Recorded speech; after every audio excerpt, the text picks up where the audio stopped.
ونؤمن به ونتوكل عليه ونعوذ بالله من شرور أنفسنا ومن سيئات أعمالنا من يهده الله فلا مضل له ومن يضلل فلا هادي له ونشهد أن لا إله إلا الله وحده لا شريك له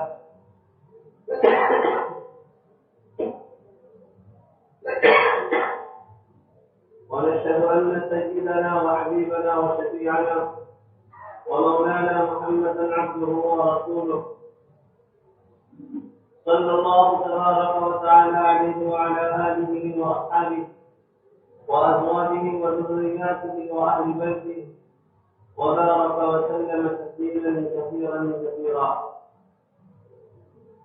أما بعد فأعوذ بالله من الشيطان الرجيم.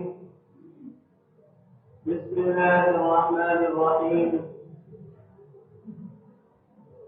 كل نفس ذائقة الموت وإنما توفون أجوركم يوم القيامة فمن زحزح عن النار وأدخل الجنة فقد فاز وما الحياة الدنيا إلا متاع الغرور.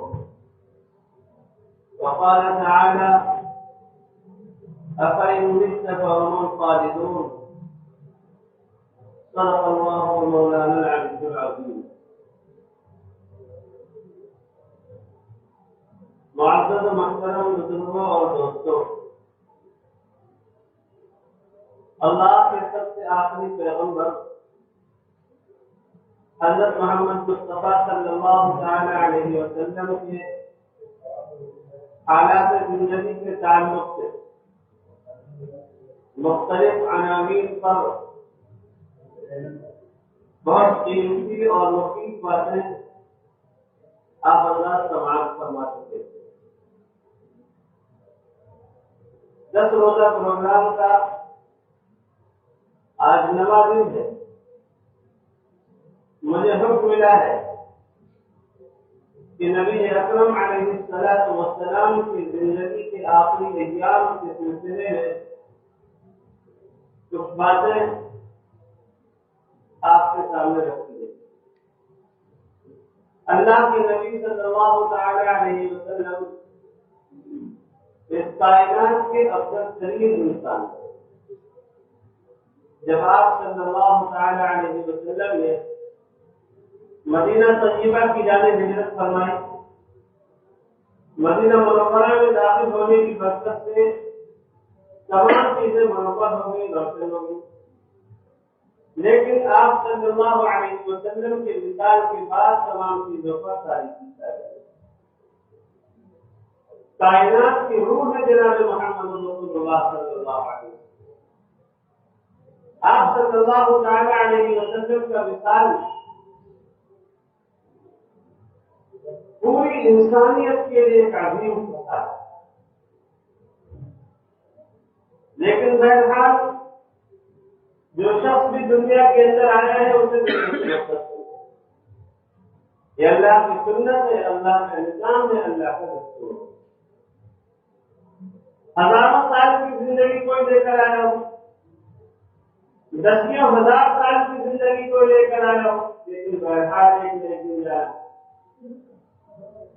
سیدنا موسیٰ علیہ السلام کے پاس جب ملک الموت تشریف لائے، حضرت موسیٰ علیہ السلام نے پہلے تو ان کو واپس کر دیا. بعض روایات سے معلوم ہوتا ہے کہ ایک تھپڑ بھی مارا. لیکن جب دوبارہ آئے حضرت موسیٰ علیہ السلام سے انہوں نے عرض کیا، اے موسیٰ کلیم اللہ، اللہ تبارک و تعالی نے آپ کو اختیار دیا، آپ اپنے ہاتھ پیر کے اوپر رکھ دیجیے، گائے کے اوپر رکھ دیجیے، ہاتھ کے نیچے جتنے بال آئیں گے اتنے سالوں کی زندگی آپ کی بڑھا دی جائے. پھر کیا ہوگا؟ کوئی عمر نہیں کرنا. پھر انجام یہ ہے کہ مجھے بھی نہیں کرنا. تو کسی کو 1000 سال کی زندگی دی جائے لیکن بہرحال اسے دنیا سے جانا. اللہ تعالیٰ نے یہودیوں کے بارے میں یہ بات ارشاد فرمائی کہ ان میں سے ایک چاہتا ہے لو يعمر 1000 سنة کہ اس کی زندگی 1000 سال کی ہو جائے، لیکن وما هو بمزحزحه من العذاب ان يعمر، اللہ اگر 1000 سال کی زندگی ان کی چاہت کے مطابق ان کو دے بھی دے تو بھی جو انہوں نے خطائیں کی ہیں، کفر اور شرک انجام دیے ہیں، اللہ کے آخری پیغمبر علیہ السلام سے بغاوت کی ہے انہوں نے، اس کی وجہ سے عذاب کے مستحق ہو گئے ہیں، 1000 سال کی لمبی زندگی بھی اللہ کے عذاب سے ان کو بچا نہیں۔ تو بہرحال ہر ایک کو جانا ہے دنیا سے۔ نبی اکرم صلی اللہ تعالی علیہ وسلم جس مقصد سے تشریف لائے اس مقصد کی تکمیل ہو گئی۔ اب تکمیل کے بعد آپ علیہ السلام کی روانگی کا وقت ہے۔ اللہ تعالیٰ نے قرآن پاک میں یہ آیات نازل فرمائی، اذا جاء نصر اللہ والفتح ورأيت الناس يدخلون في دين الله افواجا فسبح بحمد ربك واستغفره انه كان توابا۔ کہ جب آ گئی اللہ کی مدد اور کامیابی اور آپ نے دیکھ لیا لوگوں کو کہ اللہ کے دین میں فوج در فوج داخل ہو رہی، تو آپ اپنے رب کی تسبیح بیان کریے، اس کی تعریف کریے اور اس سے معافی مانگیے، بے شک وہ حد سے زیادہ بہت زیادہ وہ متوجہ ہونے والا ہے اپنے بندے کو۔ فتح مکہ سے پہلے جب یہ سورت نازل ہوئی، جو ذہن صحابہ کرام تھے جن کو اللہ تبارک و تعالیٰ نے قرآن مقدس پر مکمل مہارت دے رکھی تھی، جو قرآن کے اسلوب سے واقف تھے، اللہ تبارک و تعالیٰ کے بیان سے واقفیت رکھتے تھے، قرآن کی تفسیر اور تعبیر کا انہیں مطلب معلوم تھا، انہوں نے اسی وقت یہ اندازہ لگا لیا تھا کہ جب کامیابی آ گئی اور لوگ دین کے اندر داخل ہونے ہی لگے ہیں تو حضور اکرم علیہ السلام کی بعثت کا مقصد پورا ہو گیا اور حضور اکرم صلی اللہ علیہ وسلم کی روانگی کا وقت آ گیا۔ حضور دنیا سے اب مقصد چھوڑ گئے، چنانچہ وہ دن آیا کہ مکہ فتح ہوا اور لوگ بڑی بڑی تعداد میں آ کر اسلام میں داخل ہو رہے ہیں، اسلام قبول کر رہے ہیں، اور پھر اس کے بعد 10 ہجری میں حضور اکرم صلی اللہ علیہ وسلم نے حج کروایا، جس کو حجۃ الوداع کہتے ہیں، آخری حج تھا نبی اکرم علیہ السلام کی زندگی کا۔ حضور اکرم صلی اللہ علیہ وسلم نے بے شمار نصیحتیں فرمائی، بے شمار باتیں ارشاد فرمائی، جس سے یہ پتہ لگ رہا تھا کہ بالکل آقا صلی اللہ علیہ وسلم کے آخری ایام چل رہے، آپ کے آخری دن چل رہے ہیں۔ نبی اکرم صلی اللہ علیہ وسلم کی نصیحتوں سے بڑے بڑے صحابہ کرام نے اس بات کا اندازہ لگایا۔ چنانچہ جب یہ آیت نازل ہوئی، اليوم اکملت لکم دینکم واتممت علیکم نعمتی ورضیت لکم الاسلام دینا، تو اس وقت بڑے صحابہ کرام نے سمجھ لیا تھا کہ اب اللہ کے نبی علیہ السلام کی رحلت کا وقت آ چکا ہے، کیونکہ ہر چیز اپنے عروج پر اس وقت تک پہنچے جب تک مکمل نہ ہو، تکمیل کے بعد ہر چیز کا زوال شروع ہو جاتا ہے۔ آپ دیکھیں سورج روزانہ نکلتا ہے اور یہ سورج بڑھتا رہتا ہے، بڑھتا رہتا ہے، بڑھتا رہتا ہے، یہاں تک کہ بالکل استوا میں پہنچ جاتا ہے، برابر ہو جاتا ہے دوپہر کے وقت میں۔ اب دوپہر کے وقت میں جب سورج کی آب و تاب جب اس کی مکمل ہو جاتی ہے، اس کی پوری روشنی سے دنیا منور ہو جاتی ہے، تب سورج کے زوال کا وقت آ جاتا ہے اور ڈھلنا شروع ہو جاتا ہے۔ چنانچہ نبی اکرم صلی اللہ تعالی علیہ وسلم کے ارشادات سے یہ بات معلوم ہو گئی، اور حضور اکرم صلی اللہ علیہ وسلم نے اپنے انتہائی محبوب صحابی سیدنا معاذ بن جبل رضی اللہ تعالی عنہ، ان پہ مقام حاصل ہے کہ آقا نے ان کا نام لے کر کہا ہے کہ معاذ بخدا میں تم سے محبت کرتے ہیں، اور صحابہ کرام نے حضور سے خود کہا ہے یا رسول اللہ مجھے آپ سے محبت، لیکن ادھر الٹا معاملہ ہے، اللہ کے نبی علیہ السلام نے خود ان سے فرمایا ہے کہ معاذ بخدا مجھے تم سے محبت ہے۔ حضرت معاذ رضی اللہ تعالی عنہ کو جب یمن کی طرف نبی اکرم صلی اللہ تعالی علیہ وسلم نے روانہ فرمایا ہے تو آخر میں جو نصیحتیں فرمائی ہیں ان میں فرمایا ہے کہ وہاں تم جو جا رہے ہو وہاں پر تم جا رہے ہو وہاں پر فیصلہ کیسے کرو گے؟ حضرت معاذ نے بتایا کہ ہم پہلے کتاب اللہ سے فیصلہ کریں گے، وہاں نہ ملے گا تو سنت رسول اللہ سے فیصلہ کریں گے، اور وہاں بھی کوئی ہدایت نہ ملے گی تو میں کوشش کروں گا اور اپنی رائے سے اجتہاد کروں گا۔ نبی اکرم صلی اللہ علیہ وسلم نے ان کو دعا بھی دی ہے اور پھر کچھ نصیحتیں فرمائی ہیں۔ آپ علیہ السلام نے ان کو سواری پر بٹھا دیا ہے۔ کیسا منظر رہا ہوگا؟ سواری کی نکیل پکڑے ہوئے حضور اکرم صلی اللہ علیہ وسلم مدینہ منورہ سے باہر نکل رہے ہیں اور ان کو رخصت کرتے ہوئے آپ نصیحتیں کر رہے ہیں، معاذ تم جا رہے ہو حاکم بن کر جا رہے ہو، کسی پر ظلم نہ کرنا، کسی کے دل سے آگ نہ نکلنے پائے، مظلوم کی بددعا سے تم اپنے آپ کو بچاتے رہنا۔ معاذ سن لو کان کھول کر، مظلوم کے دل کی جب آگ نکلتی ہے اللہ کا عرش گر جاتا ہے۔ مظلوم کی بددعا اور اللہ کے عرش کے درمیان کوئی پردہ نہیں ہوتا، اور جب حضور اکرم صلی اللہ علیہ وسلم فرماتے تھے معاذ تم جا رہے ہو، آئندہ کال ہو سکتا ہے میری اور تمہاری ملاقات نہ ہو سکے، تم میری مسجد کے پاس سے گزرو گے یا تم میری قبر کے پاس سے گزرو گے۔ حضرت معاذ رضی اللہ تعالیٰ عنہ اسی طریقہ ہے۔ آپ علیہ السلام نے اسی وقت اشارہ فرما دیا ہے، اور پھر جب حج سے واپسی ہوئی ہے نبی اکرم صلی اللہ تعالیٰ علیہ وسلم کی، آپ نے حج کے موقع پر صحابہ کرام کو بھرپور نصیحتیں فرمائی ہیں۔ راستے میں جگہ پر رک کر حضور اکرم علیہ السلام نے نصیحتیں فرمائی ہیں، اور مدینہ آنے کے بعد اب نبی اکرم صلی اللہ علیہ وسلم نے کہیں پر سفر نہیں کیا۔ آپ نے بعد میں سارے ایام مدینے کے اندر گزارے، مدینے سے باہر آپ علیہ السلام نے قدم نہیں نکالا۔ جب بالکل آخری وقت ربیع الاول سے پہلے سفر کا آخری ہفتہ چل رہا ہے، نبی اکرم علیہ السلام کے سر کے درد کی شروعات ہے۔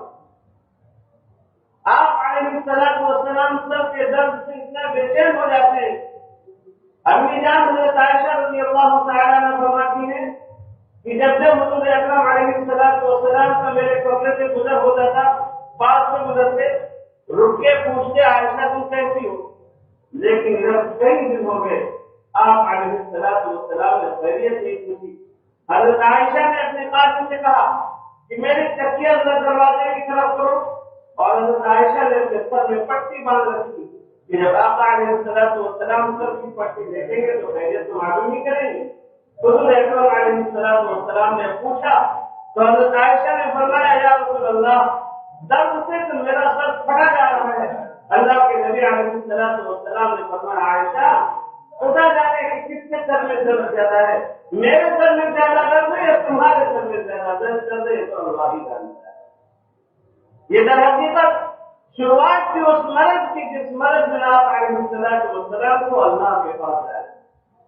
غزوہ خیبر میں خیبر کے ختم ہونے کے بعد ایک یہودیہ عورت نے آپ صلی اللہ تعالی علیہ وسلم کو زہر میں ملا ہوا کھانا دیا تھا، اور آپ نے اسے اٹھا کر ایک لقمہ تناول فرما دیا تھا، اور بعد میں آپ نے اس عورت کو بلوایا اور پوچھا کہ اس میں تم نے زہر ملایا ہے؟ اس نے کہا آپ کو کس نے بتایا؟ آپ نے فرمایا جو گوشت یہ بکری کا دست تم نے رکھا ہے تو خود میرے کان نے کہا کہ آپ مجھے نہ کھائیے، میرے اندر زہر ملا ہوا ہے۔ تو اس نے کہا میں نے اسی نے ملایا تھا کہ اگر آپ سچے پیغمبر ہوں گے تو آپ کو وحی کے ذریعے پتہ چل جائے گا کہ اس کے اندر زہر ملا ہوا ہے، اور اگر آپ جھوٹے پیغمبر ہوں گے تو ایسے شخص کو دنیا میں رہنے کا حق نہیں۔ اسی کا اثر شروع ہو گیا، نبی اکرم صلی اللہ تعالی علیہ وسلم پر اب تکلیف پر تکلیف بڑھتی جا رہی ہے۔ آپ علیہ السلام مسجد آتے ہیں کمرے میں رہتے ہیں، مسجد آتے ہیں کمرے میں رہتے ہیں، اور تکلیف حد سے زیادہ ہوتی جا رہی ہے، یہاں تک کہ آپ علیہ السلام روزانہ پوچھتے تھے کل کس کی باری کرتے تھے، کل کس کے یہاں رہنا ہے، 9 بیویاں ہیں آپ کی، کل کس کے یہاں رہنا ہے، کل کس کے یہاں رہنا ہے۔ تو ازواج مطہرات کی منشا سمجھ گئی، اور انہوں نے حضور اکرم صلی اللہ علیہ وسلم کی منشا کے مطابق اللہ کے نبی صلی اللہ علیہ وسلم کو اجازت دی جہاں آپ رہنا چاہتے وہاں آپ کو اجازت ہے۔ حضور اکرم صلی اللہ علیہ وسلم نے اپنے آخری آرام کے لیے حضرت عائشہ رضی اللہ تعالی عنہ کے گھر کا انتخاب فرمایا، اس لیے کہ حضرت عائشہ انتہائی زیرک، انتہائی سمجھدار خاتون تھی، جو مزاج نبوت کو پرکھتی تھی، اللہ کے نبی کے منشر سے اچھی طرح واقفیت رکھتی تھی۔ اس نے بیماری کے عالم میں حضرت عائشہ جس طرح تیمارداری کر سکتی تھی، اس طرح تیمارداری کوئی نہیں کر سکتا۔ لیکن ایک سبق یہاں سے ملتا ہے، ایک سبق کیا ملتا ہے؟ شادیاں ایک سے زیادہ، دو اور عام ایمان والوں کو 4 تک کرنے کی اجازت۔ حضور اکرم صلی اللہ علیہ وسلم نے 11 شادیاں کی، ایک ساتھ میں آپ کے نکاح میں دونوں بیویاں رہیں، لیکن آپ کے انصاف اور آپ کے عدل کا عالم یہ تھا، آپ علیہ السلام کے عدل کا عالم یہ تھا کہ نبی اکرم صلی اللہ علیہ وسلم ان سب کے درمیان انصاف فرماتے تھے، اور زندگی کے آخری ایام میں بھی حضور اکرم علیہ السلام نے کسی بیوی کے حق پر بھی نہیں کیے۔ جب تمام بیویوں نے خوشی سے اجازت دی ہے، اس کے بعد میں آپ صلی اللہ علیہ وسلم نے اپنے آخری آرام کے لیے حضرت عائشہ رضی اللہ تعالی عنہ کے گھر کا انتخاب فرمایا ہے۔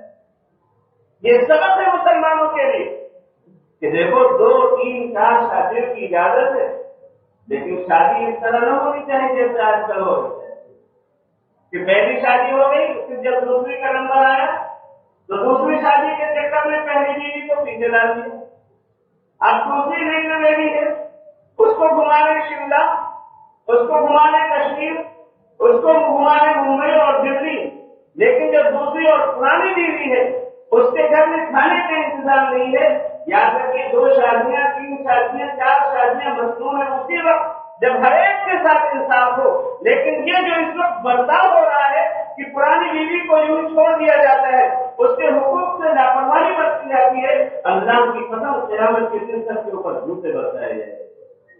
آپ یہ نہیں سمجھیے کہ سنت ادا ہو رہی 2 شادیاں کر کے سنت ادا کرو، ٹھیک ہے، سنت اس وقت ہے جب انصاف کرنے کی صلاحیت ہو۔ اللہ کے نبی صلی اللہ علیہ وسلم فرماتے ہیں جس نے اپنی بیویوں کے درمیان انصاف نہیں کیا ہے، قیامت کے دن اس کا ایک بازو گرا ہوا ہوگا، ایک بازو گرا ہوا ہوگا۔ قرآن بھی کہہ رہا ہے خفتم الا تعدلوا فواحدہ، مسلمانوں کان کھول کر سن لو، 3، 4 بیویوں سے شادی کرنے کی اجازت تو ضرور ہے، لیکن شرط ہے کہ انصاف کرو ہر ایک کے ساتھ میں۔ اگر تم نے انصاف کا دامن چھوڑ دیا اور انصاف کا یقین نہیں ہے، اندیشہ ہے اس بات کا کہ تم کسی ایک کی محبت میں پڑ کر کے دوسرے کے حق تلفی کرو گے، تو تم ایک ہی پر اکتفا کرو، دوسری شادی کے بارے میں ہر کی نظر سوچ کر دیجیے۔ یہ نبی اکرم صلی اللہ علیہ وسلم کا فرمان، تو آپ علیہ السلام نے بالکل آخری وقت میں بھی اس بات کا خیال رکھا ہے کہ ساری بیویوں کے حقوق برابر ادا کیے ہیں۔ جب سب نے اجازت دے دی، حضرت عائشہ رضی اللہ تعالی عنہ کے گھر کا انتخاب نبی اکرم صلی اللہ تعالی علیہ وسلم نے فرمایا، اور پھر اسی دوران جب آتی ہیں ازواج مطہرات آپ کی عیادت کرنے کے لیے، تیمارداری کرنے کے لیے، دیکھنے کے لیے، آپ کے مزاج پرسی کے لیے، اسی میں ایک مرتبہ حضرت صفیہ رضی اللہ تعالی عنہ غالباً انہوں نے عرض کیا یا رسول اللہ صلی اللہ علیہ وسلم، کاش آپ کو جو تکلیف ہے وہ مجھے ہو جاتی، آپ کو تکلیف نہ ہو۔ اور انہوں نے یہ بات دل سے کہی، خالی بناوٹ نہیں کی۔ جب انہوں نے یہ کہا تو چپ ہوگی کی بیٹی تھی، دوسرے ازواج مطہرات کو ناگوار ہوتی ہے، میں نے کیوں نہیں کہا، انہوں نے کیسے کہا، انہوں نے اشارے میں بات، انہوں نے اشارے میں حضور اکرم علیہ السلام سے یہ کہنا چاہے کہ اس سے نہیں کہتے، زبان سے کہتے۔ آقا علیہ السلام اس سے ناراض ہو اور فرمایا کہ تم نے غیبت کی ہے اس کی، تم نے مردار کا گوشت کھایا، اس سے معافی مانگو۔ ازواج مطہرات میں آپ علیہ السلام نے کسی کی حق تلفی نہیں کی۔ اور پھر اس کے بعد جمعرات کا دن ہے، سب سے آخری نماز نبی اکرم صلی اللہ تعالی علیہ وسلم مسجد میں پڑھانے کے لیے جمعرات کے دن تشریف لائے۔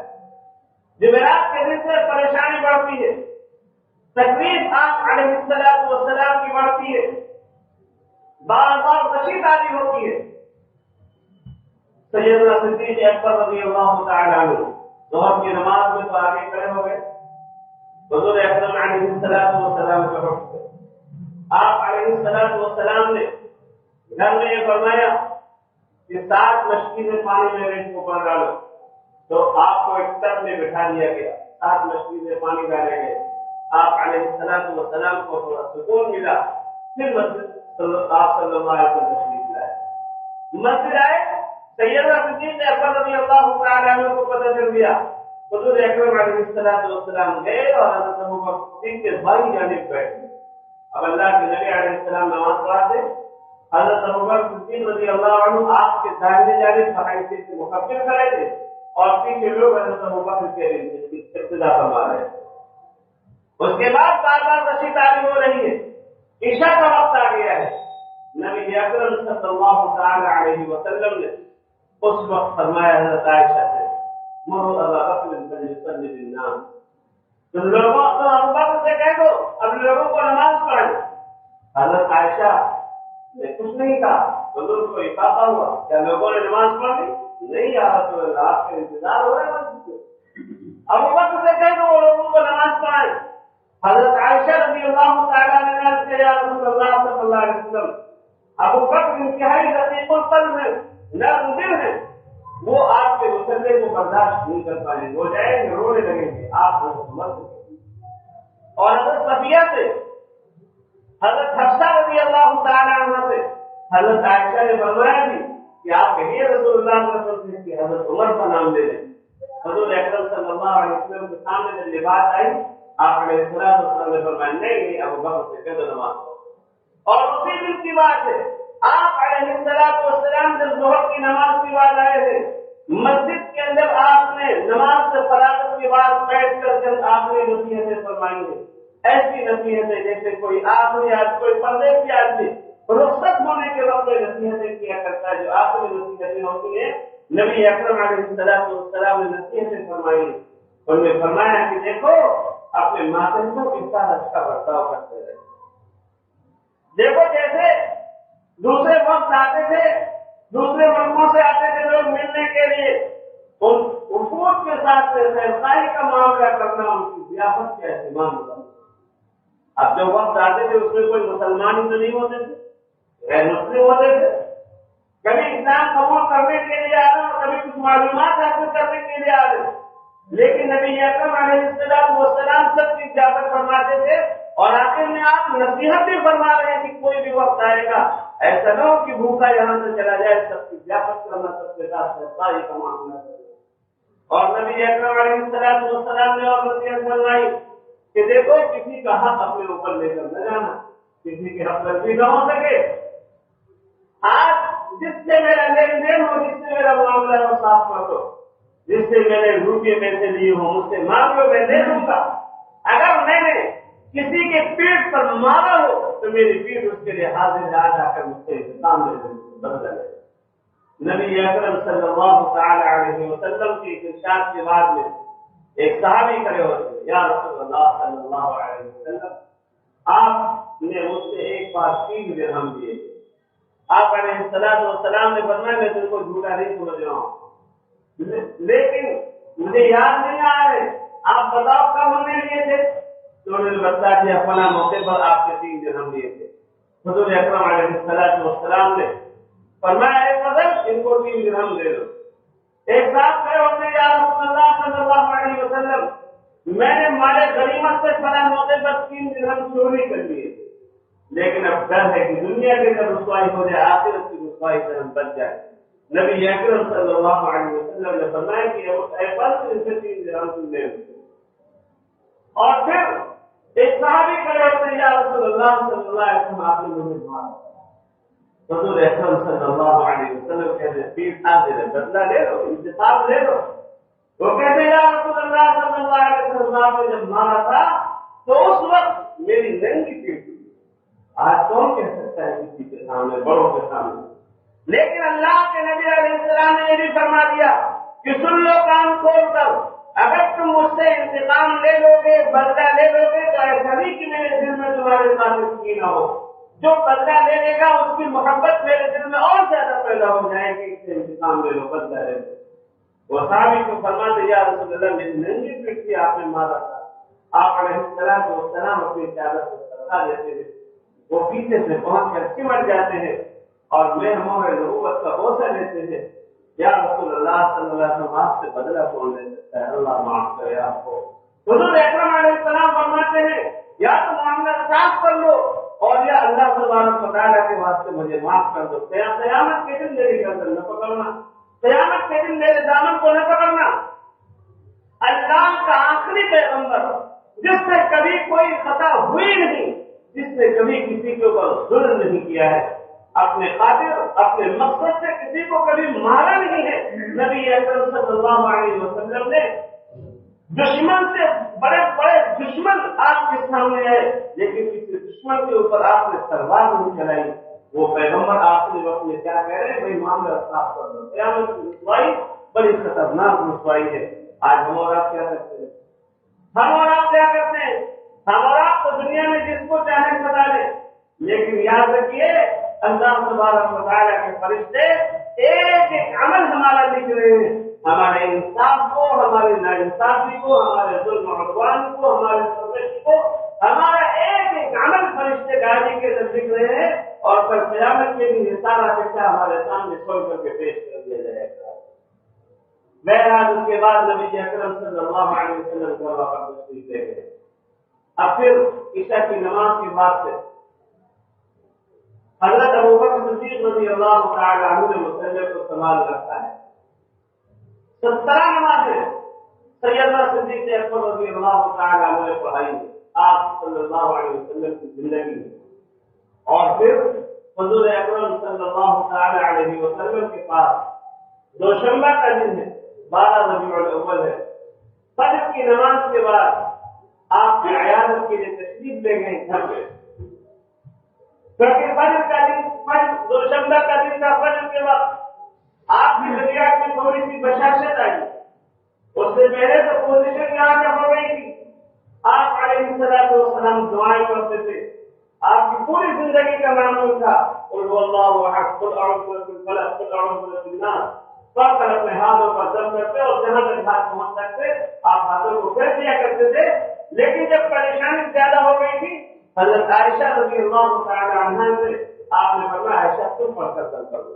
حضرت عائشہ رضی اللہ تعالی عنہا نے دم کیا ہے اس وقت میں، یہ آپ کی پوری زندگی کا معمول تھا، لیکن آخری وقت میں جس دن آپ صلی اللہ علیہ وسلم کو دنیا سے رخصت ہو رہا ہے، دوشنبہ کا دن، اس دن صبح طبیعت میں بہار ہوئی ہے، فجر کی نماز کا وقت ہے، مسجد میں نمازی کھڑے ہوئے ہیں، جماعت کے ساتھ نماز ہو رہی ہے، سیدنا صدیق اکبر رضی اللہ تعالی عنہ مصلی کے اوپر ہے، آپ نے پردہ اٹھایا اور کھڑے ہو کر صحابہ کرام کو دیکھنے لگے اور آپ مسکرانے لگے۔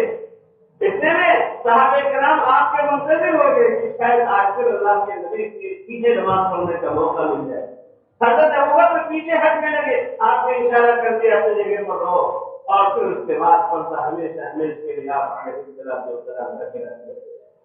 حضرت ابوبکر حاضر ہوئے، یا رسول اللہ صلی اللہ علیہ وسلم میری فلاں بیوی فلاں جگہ پر رہتی اور آپ کی طبیعت الحمدللہ بحال ہے، ہم جا کر اپنی فلاں بیوی سے ملا ہوئی، آج ان کی باری کا دن ہے۔ نبی اکرم صلی اللہ علیہ وسلم نے اجازت دے دی، وہ تشریف لے گئے۔ ادھر کیا ہوا، تھوڑی دیر کے بعد پریشانی شروع ہوئی، حضرت عائشہ رضی اللہ تعالی عنہ کی گود میں نبی اکرم صلی اللہ علیہ وسلم کا سر مبارک، آپ علیہ السلام کے عیادت کے لیے حضرت عائشہ کے بھائی حضرت عبد الرحمن ابن ابی بکر رضی اللہ عنہ تشریف لائے، ان کے پاس مسواک تھی، آپ علیہ السلام شوق بھری نظروں سے مسواک کو دیکھنے لگے۔ حضرت عائشہ نے پوچھا یا رسول اللہ صلی اللہ علیہ وسلم کا مسواک کرنے کے ارادہ ہے؟ آپ نے اشارے سے فرمایا ہاں، مسواک لے لیا اپنے بھائی سے، آپ کو دیا، لیکن وہ مسواک سخت اتباع نہیں پائے۔ پھر حضرت عائشہ نے پوچھا یا رسول اللہ میں چلا میں نرم کر کے دے دوں؟ اللہ کے نبی صلی اللہ علیہ وسلم نے اشارے سے فرمایا ہاں تم نرم کر کے دے دو۔ پھر اس کے بعد حضرت عائشہ رضی اللہ تعالی عنہ نے مسواک نرم کیا ہے، وہ مسواک نبی اکرم صلی اللہ علیہ وسلم نے کی۔ آپ اندازہ لگائیں وہ پیغمبر جو زندگی اور موت کی کشمکش میں مبتلا ہے، آخری وقت سے پریشانی حد سے زیادہ ہے. کتنی زیادہ پریشانی. آج کل تو لوگ یہ کہتے ہیں کہ اگر کوئی مرنے کے وقت میں پریشان تھا تو جہنمی اور آسانی سے روح نکل گئی تو جنت کی. حالانکہ ایسا نہیں. امی جان حضرت عائشہ رضی اللہ تعالی عنہا فرماتی ہیں کہ جب سے میں نے اللہ کے نبی علیہ السلام کے موت کی سختی دیکھی ہے، اس وقت کسی کے بغیر سختی والی موت پر مجھے رشک نہیں آتا ہے. مجھے کچھ بھی رشک نہیں آتا کہ اس کی ایسی موت ہوئی ہے. سختی والی موت حضور اکرم صلی اللہ علیہ وسلم کو ہوئی ہے. نبی اکرم علیہ السلام صحابہ کرام کے درمیان ایک بات ارشاد سے فرما رہے ہیں کہ لوگوں، اللہ تبارک و تعالیٰ نے ایک بندے کو یہ نعمتیں ادا کرنے کی یہ اختیار دیا تھا کہ دنیا کی ساری نعمتیں تم لے لو، اور یہ بھی اختیار دیا تھا کہ دنیا کی نعمتوں کو چھوڑ کر چاہو تو اللہ کے پاس کی نعمتیں حاصل کر لو. اس بندے نے اللہ کی نعمتوں کو حاصل کر لیا. حضور اکرم صلی اللہ علیہ وسلم کے جملے سے بھی بہت سارے صحابہ کرام سمجھ رہے تھے کہ اللہ کے نبی علیہ السلام اب دنیا کو الوداع کرنے کہنے والے ہیں اور دنیا سے رخصت ہونے والے ہیں. حضرت عائشہ رضی اللہ تعالیٰ عنہ کے گود میں آپ کا سر مبارک تھا اور سب سے آخر میں آپ علیہ السلام کے منہ کے اندر اگر کوئی چیز گئی ہے تو حضرت عائشہ رضی اللہ تعالیٰ عنہ کا لعاب جس مسواک میں لگا تھا وہ مسواک آپ کے منہ کے اندر گئی ہے. پھر نبی اکرم صلی اللہ علیہ وسلم پر پریشانی پڑتی ہے. سیدنا جبریل علیہ السلام تشریف لاتے ہیں اور اس کے بعد ایک فرشتے جبریل علیہ السلام کے ساتھ اور آتے ہیں جن کا نام اسماعیل علیہ السلام. حضرت جبریل علیہ السلام فرماتے بھی ہیں یا رسول اللہ صلی اللہ علیہ وسلم یہ اسماعیل ہیں. 1,00,000 فرشتے ان کے پیچھے رہتے ہیں اور وہ 1,00,000 فرشتے کون ہیں کہ جن میں ہر ایک فرشتے کے پیچھے 1,00,000 فرشتہ رہتا ہے. آپ سوچیں کتنے فرشتوں کے یہ ذمہ دار ہیں، کتنے فرشتوں کے فائدے یہ آئے ہیں. حضرت اسماعیل علیہ السلام آگے بڑھ کر سلام کرتے ہیں، درخواست کرتے ہیں یا رسول اللہ صلی اللہ علیہ وسلم اسرائیل علیہ السلام بھی کریں وہ آنا چاہتے ہیں. آپ علیہ السلام نے اجازت دے جاؤ. حضرت اسرائیل علیہ السلام نے پہلے بولا اختیار دیا آپ کہاں جائیں. آپ چلنا چاہتے ہیں اللہ کے پاس سے دنیا میں رہنا چاہتے ہیں. یہ پیغمبر کو اللہ کی طرف سے اختیار دیا جاتا ہے. نبی اکرم صلی اللہ علیہ وسلم دعا فرماتے ہیں اللہم الحقنی بالرفیق الاعلی. اے اللہ بس اپنے پاس بلا لیتے باپ سے ملنے کا شوق پڑ رہا. یہ حضور اکرم علیہ السلام نے سبق دیا ہے کہ لوگوں اللہ سے ایسا تعلق پیدا کرو کہ ملنے کا شوق تمہارے دل کے اندر پیدا ہو جائے اور پھر اس کے بعد آپ کی روح برباد ہو جاتی ہے. آپ علیہ السلام کو غسل دیا گیا ہے. صحابہ کرام نے پوچھ بھی دیا تھا یا رسول اللہ غسل کون دے گا. حضور اکرم علیہ السلام نے فرمایا میرے گھر والے غسل دیں گے. کون قبر میں آئے گا قبر میں کون دے گا میرے گھر والے قبر میں دیں گے. نماز کیسے پڑھی جائے گی کس طرح نماز پڑھی جائے گی. حضور نے بھی بتایا تھا کہ جب میرے کفن دفن سے فارغ ہو جانا تو اس وقت تھوڑی دیر کے لیے کمرہ خالی کر دینا تو تھوڑی دیر میں فرشتے آ کر اس کا نماز دینا تھا اور پھر اس کے بعد میں تم لوگ آنے والی نماز پڑھتے رہنا. پہلے میرے گھر والے میرے بیت آ کر نماز پڑھیں گے اور اس کے بعد مہاجرین انصار بدرین اور بیعت الرضوان میں شریک ہونے والے یہ باری اس طرح آ کر نماز ادا کرتے رہیں گے تاکہ سب کو نماز پڑھنے کا موقع مل جائے. نبی اکرم صلی اللہ تعالی علیہ وسلم کا وصال ہو جاتا ہے. اب غسل کا نمبر آیا. غسل کا جب نمبر آیا تو آپ علیہ السلام جن کپڑوں کو زیویتن کیے ہوئے تھے انہیں کپڑوں میں آپ کو غسل دیا گیا ہے اور آپ علیہ السلام کے فضل سے خوشبو پھوٹ رہی تھی. امی جان حضرت عائشہ فرماتی ہیں جس وقت آپ کی روح نکلی ہے اس وقت کمرہ پورا کا پورا کمرہ خوشبو سے معطر ہو گیا. آپ علیہ السلام کے بدن پر آپ کے سینے پر میں نے ہاتھ رکھا. حضرت عائشہ فرماتی بہت دنوں تک ہاتھ کے اندر میرے خوشبو آتی نہیں ہے. مشک کی خوشبو آتی نہیں میرے ہاتھوں سے.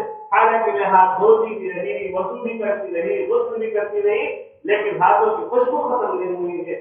نبی اکرم صلی اللہ علیہ وسلم کو پھر 2 یمنی سہول ایک مقام کا نام ہے جہاں کی بنی ہوئی چادروں میں آپ علیہ السلام کو پکڑ دیا گیا ہے، اور پھر آپ کے لیے ببلی قبر کو دی گئی ہے، اور کچی اینٹوں سے قبر کو بند کر دیا گیا ہے۔ نبی اکرم صلی اللہ تعالی علیہ وسلم کو اس میں دفن کیا گیا ہے۔ حضرت عائشہ رضی اللہ عنہا کی تعبیر کی ہوئی خواب، وہ خواب کیا تھا؟ ایک مرتبہ اللہ کے نبی علیہ السلام کی زندگی میں حضرت عائشہ نے خواب دیکھا تھا کہ 3 تارے آسمان سے ٹوٹے اور میرے کمرے کے اندر آ کر گر گئے۔ ابو بکر صدیق رضی اللہ تعالی عنہ سے حضرت عائشہ نے اس خواب کو بیان کیا تو حضرت صدیق اکبر نے فرمایا کہ بیٹی 3 معزز شخصیات تمہارے اس کمرے کے اندر دفن ہوئی۔ حضرت ابو بکر نے فرمایا عائشہ تمہارے خواب کی ایک تعبیر مکمل ہو گئی، حضرت محمد صلی اللہ علیہ وسلم اسی مقام پر ہوئی۔ وہی کمرہ تھا حضرت عائشہ کا جس جگہ پر حضور اکرم صلی اللہ علیہ وسلم آج بھی آرام فرما رہے ہیں۔ آپ علیہ السلام کو قبر میں رکھا گیا۔ اب پھر نماز جنازہ اس طرح نہیں پڑھی گئی جس سے ہم لوگ اور موقعوں پر پڑھتے ہیں، اللهم اغفر لحينا وميتنا وشاهدنا وغائبنا وصغيرنا وكبيرنا۔ نہیں، حضور کو مغفرت کی کیا ضرورت ہے؟ حضور کو بخشائے۔ حضور اکرم صلی اللہ علیہ وسلم کی نماز جنازہ کا طریق الگ تھا۔ بعض روایات سے معلوم ہوتا ہے اللہ کے نبی نے فرمایا تھا کہ جب آنا اپنے اس طرح پڑھنا، ہاتھ باندھ کر کھڑے ہو جانا، کوئی امام نہیں رہے گا تاکہ سب کو اصالتاً نماز پڑھنے کی سعادت حاصل ہو جائے۔ کوئی امام نہیں رہے گا، جتنے لوگ کمرے میں آ سکیں آئیں، اور یا ایھا الذین آمنوا صلوا علیہ وسلموا تسلیما، پھر اس کے بعد درود و سلام پڑھنا، یہاں سے رخصت ہو جانا نماز ہو گئی۔ یا رسول اللہ آپ نے تو امانت کا حق ادا کر کے رسالت کو پہنچا دیا، آپ نے امت کی خیرخواہی کی ہے، آپ نے کوئی کام چھوڑا نہیں، آپ ساری باتیں بیان کر کے چلے گئے، یہ سب کہہ کر تو چلے جانا، نماز مکمل ہو گئی۔ اس طرح صحابہ کرام رضی اللہ عنہم اجمعین نے نماز پڑھی ہے، پرانا پڑھی ہے، لاکھوں لوگوں نے نماز پڑھی۔ سب سے پہلے لاکھوں فرشتوں نے نماز پڑھی، اہل بیت نے نماز پڑھی، اور سب نے نماز پڑھی۔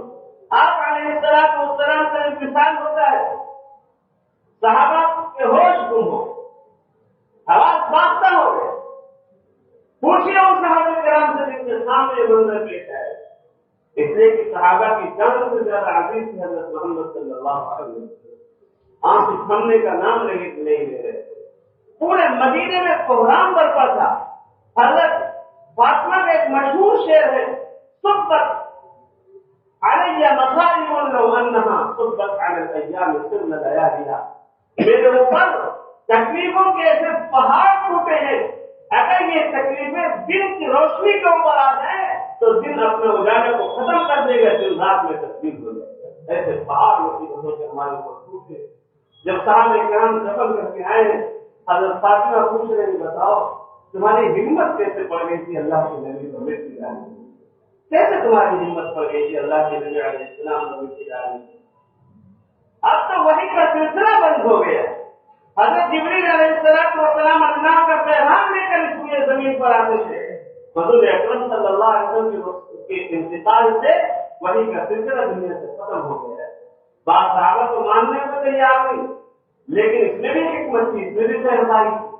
حضرت عمر رضی اللہ تعالیٰ عنہ سے یہاں تک فرمایا کہ لوگوں سنو، حضور اکرم علیہ السلام کا انتقال نہیں ہوا ہے، جیسے موسیٰ طور کے اوپر گئے تھے اسی طرح حضور اکرم علیہ السلام اللہ سے ملنے گئے ہیں۔ اب جب آئیں گے تو منافقین میں سے ایک کی گردن اڑا دی جائے گی، جب تک منافقین کا صفائی نہیں ہو جائے گا اس وقت حضور اکرم علیہ السلام دنیا سے رخصت نہیں ہوں گے۔ سیدنا صدیق اکبر رضی اللہ تعالیٰ عنہ تشریف لاتے ہیں، اجازت دیتے ہیں، کمرے کے اندر ازواج مطہرات جمع تھی، گھر کے اندر داخل ہوئے، جب کمرے میں پہنچے آپ علیہ السلام کو بوسہ دیا ہے، آنکھ کمرے کا نام نہیں لے رہے، لیکن ان حالات میں استقامت اور جمنا کوئی اگر سیکھے تو حضرت ابوبکر صدیق سے سیکھے۔ وہ کھڑے ہو کر تقریر کرنا شروع کر دیتے ہیں، پہلے تو حضرت عمر سے کہتے بیٹھ جاؤ، لیکن حضرت عمر نے سنی کر دی، وہ سن ہی نہیں سکے، اس سے حواس باختہ تھے۔ حضرت ابوبکر صدیق نے تقریر کرنا شروع کیا، لوگ دوڑ کر آ گئے ابوبکر کی طرف، اب حضرت عمر کو اپنی تقریر موقوف کرنا پڑی، اور حضرت ابوبکر صدیق نے فرمایا من كان يعبد محمدا فإن محمدا قد مات، ومن كان يعبد الله فإن الله حي لا يموت. جو شخص بھی محمد صلی اللہ علیہ وسلم کی عبادت کرتا تھا وہ کان کھول کر سن لے کہ محمد صلی اللہ علیہ وسلم دنیا سے رخصت ہو گئے، ان کا انتقال ہو چکا ہے. اور جو اللہ کی عبادت کرتا تھا، اللہ ہمیشہ سے اور ہمیشہ باقی رہنے والا، اللہ کو کبھی موت آنے والی نہیں.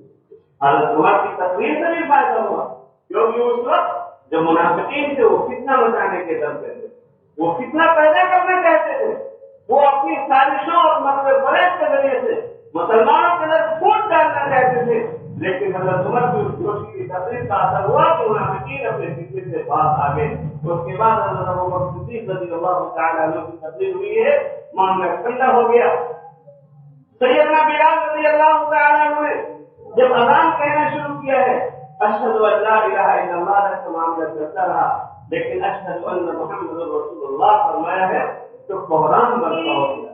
کیونکہ اب تک جو اذان ہوتی تھی اشہد ان محمد رسول اللہ، محمد صلی اللہ علیہ وسلم موجود ہوتے تھے درمیان میں، اور اب جو اذان ہو رہی ہے نبی اکرم صلی اللہ علیہ وسلم دنیا سے رخصت ہو چکے ہیں. حضور اکرم علیہ السلام جاتے جاتے آپ کی زبان جب برابر چل بھی نہیں پا رہی تھی، آپ برابر صاف آواز بھی نہیں نکل پا رہی تھی، کان لگا کر جب آواز سنی گئی ہے تو آپ یہ فرما رہے ہیں الصلاۃ وما ملکت ایمانکم، نماز کی پابندی کرتے رہنا، اپنے تمام ماتحتوں کے ساتھ اس کا برتاؤ کرتے رہنا. یہ بڑی عجیب نصیحت ہے. ماتحتوں میں آپ رکشے پر بیٹھ گئے، رکشہ والا آپ کا ماتحت ہو، اس کے ساتھ ہی اچھا شروع ہو، اچھا برتاؤ ہو. 10 روپئے طے کیے تو 9 نہ دیں آپ اس کو، 2 روپئے دے دیں، احسان ہو جائے گا، اس کے ساتھ احسان کر سکتے ہیں. وہ گرمی کی شدت میں وہ بھی انسان ہے اور ہم بھی انسان ہیں، ہم سے چلا نہیں جاتا، وہ خود بھی چلتا ہے، ہم کو کھینچ کر کے چلتا ہے. گرمی کی شدت میں پسینے میں شرابور ہو کر ہم کو پہنچاتا ہے، اس کے ساتھ احسان کیا جائے. گھر میں مزدور ہے، ہم ایسی کمرے میں بیٹھے ہوئے پریشان ہو رہے ہیں، وہ مزدور اپنے بچوں کے شام کی روٹی کی فکر کی خاطر گرمی کی تپش میں 3 منزل پر کام کر رہے ہیں. اگر وہ کبھی بیٹھ جائیں تو ان کو تھوڑی راحت دینی چاہیے. یہ ہے اپنے ماتحتوں کے ساتھ احسان. ہم مسجد کے متولی ہیں، مسجد کا مؤذن ہے، مسجد کے امام ہیں، مسجد کے خادم ہیں، ان میں ہر ایک کے ساتھ اچھا برتاؤ کریں. ہم مدرسے کے ذمہ دار ہیں تو مدرسے میں ہر ایک کے ساتھ اچھا برتاؤ کریں. حضرت انس بن مالک رضی اللہ تعالی عنہ وہ فرماتے کہ میں نے 10 سال نبی اکرم علیہ السلام کی خدمت کی ہے، اور 10 سال کے دوران حضور اکرم صلی اللہ علیہ وسلم نے کبھی مجھے اف نہیں کہا ہے، کبھی یہ نہیں کہا ہے کہ انس تم نے یہ کام کیوں نہیں کیا، اور اگر میں نے کوئی کام غلط کر دیا تو آقا نے کبھی یہ نہیں ٹوکا کہ انس تم نے یہ کام کیوں کر ڈالا. اس طرح حضور اکرم صلی اللہ علیہ وسلم کا مزاج تھا. آپ علیہ السلام یہی نصیحت فرما کر دنیا سے رخصت ہو رہے ہیں. میرے بھائیوں بزرگوں اور دوستوں، حضور اکرم صلی اللہ علیہ وسلم اب دنیا سے رخصت ہو. اب قیامت تک کوئی نیا نبی آنے والا نہیں. آپ اپنے قبر اطہر کے اندر آج بھی زندہ ہیں. سیدنا صدیق اکبر رضی اللہ تعالی عنہ فرماتے ہیں جب تقریر کی ہے تو حضرت ابوبکر صدیق نے فرمایا کہ محمد صلی اللہ علیہ وسلم کا انتقال ہو گیا، لیکن اللہ 2 موتیں اپنے محبوب پر جمع نہیں کرے گا، یہ اللہ کا وعدہ ہے. اب آپ سمجھے 2 موتیں کب آتی ہیں؟ میدان محشر میں ہر شخص کیا کہے گا؟ ربنا امتنا 2 واحييتنا 2 فاعترفنا بذنوبنا فهل الى خروج من السبيل. گنہگار آدمی کہے گا اللہ آپ نے ہم کو 2 بار موت دی اور 2 بار زندگی دی ہے. فاعترفنا بذنوبنا، اب ہم اپنے گناہوں کا اعتراف کرتے ہیں، اب نکلنے کا کوئی راستہ بتا دیجیے ہم گناہوں سے بچ جائیں. تو اللہ تبارک و تعالیٰ کی طرف سے نبی نے جواب آیا. اب یہ 2 موتیں کرنی ہیں. جب انسان کو قبر کے اندر رکھا جاتا ہے، ایک تو پہلے دنیا میں موت آئی ہے، جب قبر میں رکھا جاتا ہے تو اس وقت روح ڈالی جاتی ہے، زندگی دی جاتی ہے، تبھی تو سوال و جواب ہوتا ہے، اور اس کے بعد میں پھر دوبارہ موت آ جاتی ہے. یہ عام انسانوں کو موت آتی ہے، دوبارہ جو پھر موت آتی ہے یہ عام انسانوں کو. لیکن پیغمبر پہ دوسری والی موت نہیں آتی. جب اللہ نے قبر میں زندہ کیا تو زندہ ہے. حضور اکرم علیہ السلام خود فرماتے ہیں ان اللہ حرم علی الارض ان تاکل اجساد الانبیاء فنبی اللہ حی یرزق. کہ اللہ تعالیٰ نے زمین پر حرام کر دیا ہے کہ نبیوں کے جسموں کو کھائے. اللہ کے نبی زندہ ہوتے ہیں، ان کو روزی بھی ملتی ہے، ان کو روزی بھی ملتی ہے. بلکہ پیغمبر علیہ السلام اور تمام پیغمبران اپنے قبروں کے اندر اللہ کی عبادت کرتے ہیں، اور یہ عبادت بطور حکم کے نہیں، بطور لذت کے کرتے ہیں، بطور لذت کے کرتے ہیں. جیسے آپ سے کوئی کام کہے کہ یہ کام کریے، حکم دے رہا ہے، تو ہو سکتا ہے اس میں تھوڑی سی خلوت ہو، لیکن جس چیز میں آپ کو لذت آ رہی ہو، جس چیز میں مزہ آ رہا ہو، تو آپ خود کریں گے. تو ایسے پیغمبر علیہ السلام اپنے قبر اطہر کے اندر زندہ ہے، اور حضور فرماتے ہیں نبی جو اللہ حی یرزق، اس کو روزی ملتی ہے. اور حضور کو یہ بھی فرماتے ہیں اگر کوئی شخص دور سے سلام بھیجتا ہے فرشتے پہنچاتے ہیں، اور اگر کوئی قریب آ کر مجھ سے سلام کرتا ہے تو میں خود سنتا ہوں، مجھے خود سنا دیا جاتا ہے. حضور اکرم علیہ السلام خود زندہ ہے، قبر کے اندر سنتے ہیں. اسی لیے اللہ کے نبی کی مجلس کے سلسلے میں جو ادب قرآن میں بتلایا گیا تھا، قرآن میں بتلایا تھا لا ترفعوا اصواتكم فوق صوت النبي ولا تجهروا له بالقول كجهر بعضكم لبعض ان تحبط اعمالكم وانتم لا تشعرون. یا ایمان والو، نبی کی آواز کے اوپر اپنی آواز بلند نہ کرو، نبی کے سامنے زور سے بات نہ کرو جیسے آپس میں الگ زور سے باتیں کرتے رہتے ہو، ورنہ تمہارے اعمال ختم ہو جائیں گے اور تمہیں پتہ بھی نہ چلے گا. یہ ادب آج بھی مفسرین لکھتے ہیں، آج بھی جو شخص روضہ اقدس پر حاضر ہو اس کے لیے ادب ہے کہ وہاں پر پہنچ کر زور زور سے بات نہ کرے، اللہ کے نبی کی مسجد میں پہنچ کر زور زور سے دین کی بھی بات نہ کرے. حضور اکرم علیہ السلام اور زور زور سے بات نہ کرے. خاص طور پر لغویات آپس میں گفتگو زور زور سے نہ ہونی چاہیے. اللہ کے نبی سن رہے ہیں، وہاں پر آپ صلی اللہ علیہ وسلم کی تعظیم مد نظر رکھنی چاہیے. قرآن پاک میں کہا گیا وَلَوْ أَنَّهُمْ إِذْ ظَلَمُوا أَنفُسَهُمْ جَاءُوكَ فَاسْتَغْفَرُوا اللَّهَ وَاسْتَغْفَرَ لَهُمُ الرَّسُولُ لَوَجَدُوا اللَّهَ تَوَّابًا رَحِيمًا.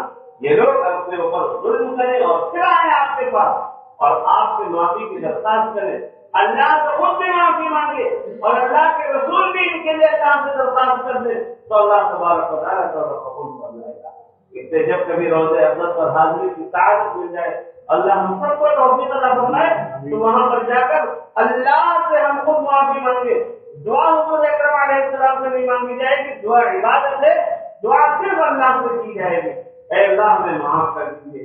حضور اکرم صلی اللہ علیہ وسلم کی سفارش کی درخواست کرے، یا رسول اللہ صلی اللہ علیہ وسلم، ایک گنہگار بندہ گناہوں کا پچھتاڑا لیے ہوئے آپ کے دربار میں آیا ہے، آپ اللہ سے کہہ دیجیے اللہ تبارک و تعالیٰ معاف کر دے، اور حضور اکرم صلی اللہ علیہ وسلم سفارش کر دیں گے تو اللہ تبارک و تعالیٰ معاف کرے گا. حضور کو فرماتے ہیں انا فرطکم، میں تمہارا پیشرو ہوں، میں تم سے پہلے حوض کوثر پر ملوں گا. آپ علیہ السلام فرماتے ہیں کہ میں تم کو پہچان لوں گا، حوض کوثر پہ میں تم کو پہچان لوں گا. یہ حوض کہاں ہے؟ جس جگہ پر نبی اکرم صلی اللہ علیہ وسلم کے محراب منبر ہے، اس جگہ پر حوض کوثر ہوگا. آپ کہتے ہیں میں پہچان لوں گا. کیسے پہچان لیں گے؟ جو وضو کے اعضاء دھوئے جاتے ہیں ان کی چمک سے نبی اکرم علیہ السلام پہچان لیں گے. آپ نے مثال دے کر سمجھایا کہ بتاؤ لاکھوں گھوڑوں کی بھیڑ اکٹھا ہو، وہاں پر کچھ گھوڑے ہو جن کی پنڈلیاں اور جن کی پیشانی سفید ہو، بتاؤ ان کو پہچاننے میں کوئی دقت نہیں ہوگی.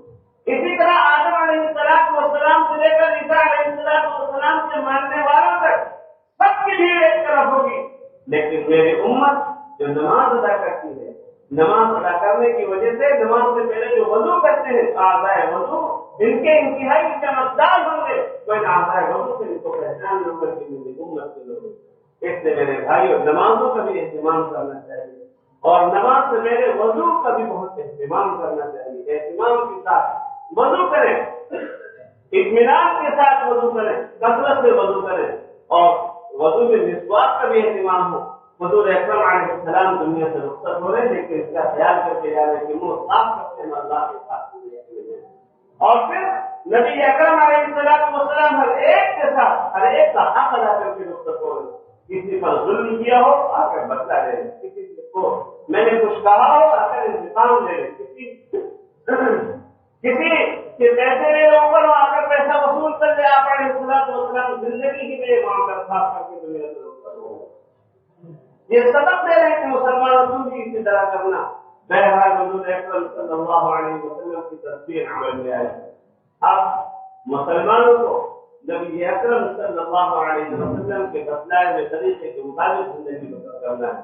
آپ نے یہ ہدایت دی تھی، یہ نصیحت فرمائی تھی، من یعش بعدی منکم فسیری اختلافا کثیرا، تم میں سے جو شخص بھی میرے بعد زندہ رہے گا وہ لوگوں میں بہت زیادہ اختلاف دیکھے گا، ہر مسئلے میں اختلاف ہوگا، اختلافات کی بوچھار ہوگی. صحابہ کرام نے پوچھا یا رسول اللہ ہم کیا کریں گے اس حالات میں؟ اللہ کے نبی علیہ السلام نے فرمایا کہ جب ایسے حالات آئیں تو تم میرے بعد ابو بکر اور عمر کی اقتدا کر لینا، تم کامیاب ہو جاؤ گے. ابو بکر اور عمر جو کرتے گئے تم وہی کر لینا.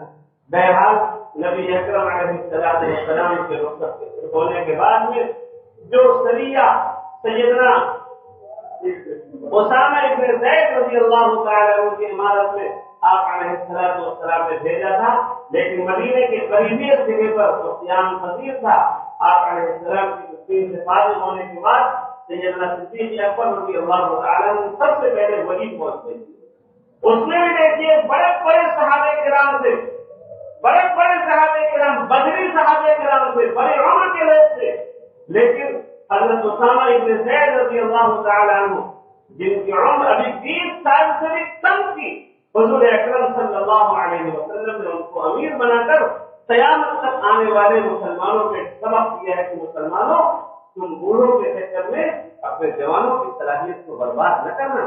اگر تمہارے جوان بھی صلاحیت مند ہیں، باشعور ہیں، تمہارے جوان بھی پڑھے لکھے ہیں، سمجھدار ہیں، تو تم ان کو آگے بڑھاتے رہنا. یہ قوم کے دست و بازو ہے، یہ قوم کے دست و بازو ہے.